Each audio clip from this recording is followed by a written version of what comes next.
Hello, everyone. Welcome to another edition on the Postdoc series.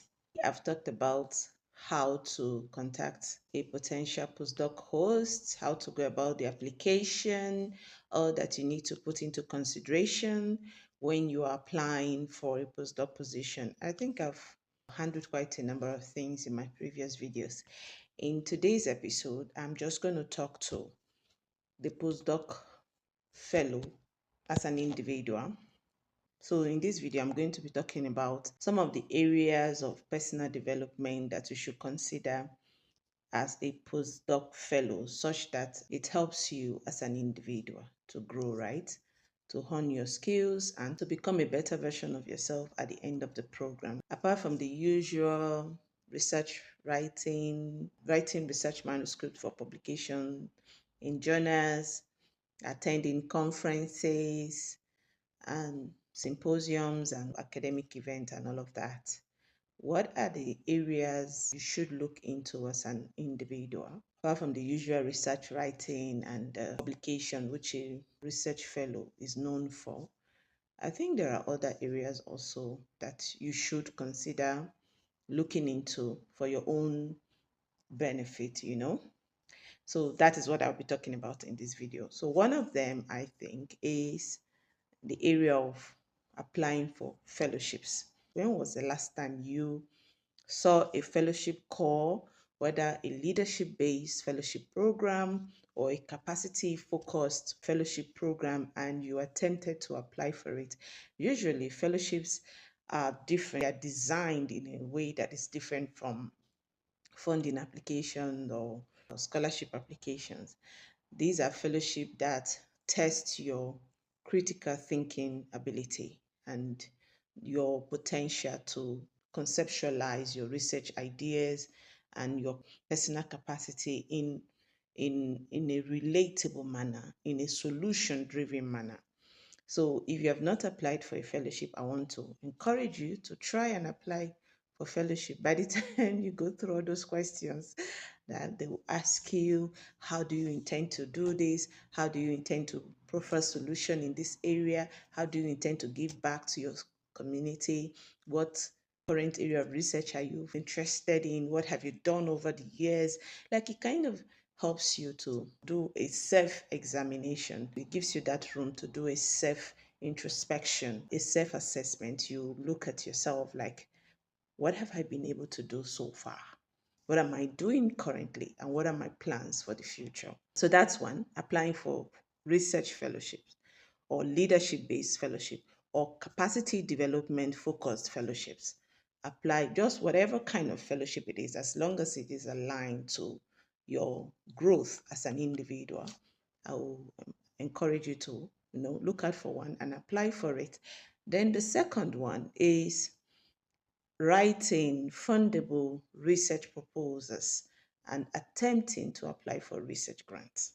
It is very important for you as a postdoc to begin to learn independence, to begin to learn how to be an independent researcher or a researcher who is able to, function in a group under supervision.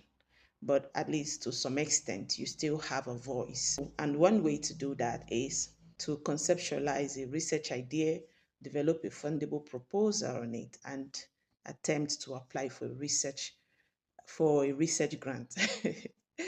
It will really help you. Like, oh, you just be like, okay, so this is it. The whole process of writing the proposal, being able to justify what you want to do, and then align it to what the funders are looking for, and you're able to answer all the questions, go through all the processes.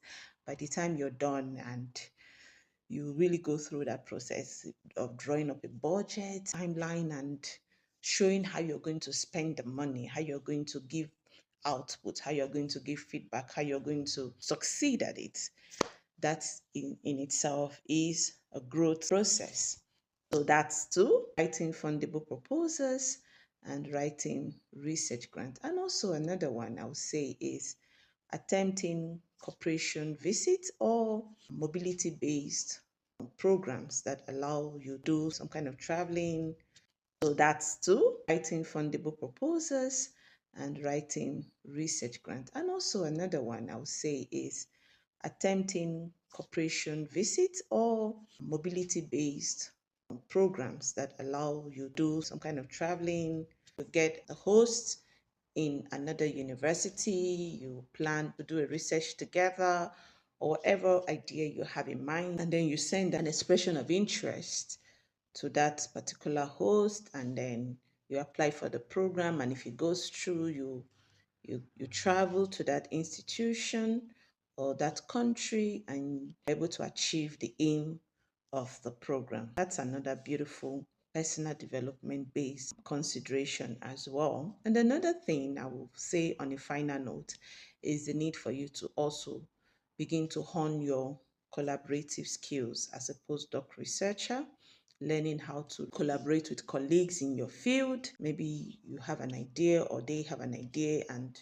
you're able to agree on a common goal on what to do, maybe to write a paper together, to run experiment together, or to maybe organize programs together, just whatever it is that you are interested in, which the other collaborators are also interested in.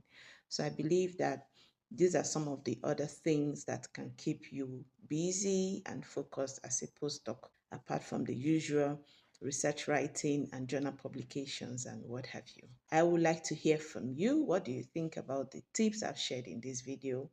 What other areas do you think that a postdoc research fellow should focus on so as to be better prepared for what is ahead by the time the postdoc program is over and you have to face the next phase of your career?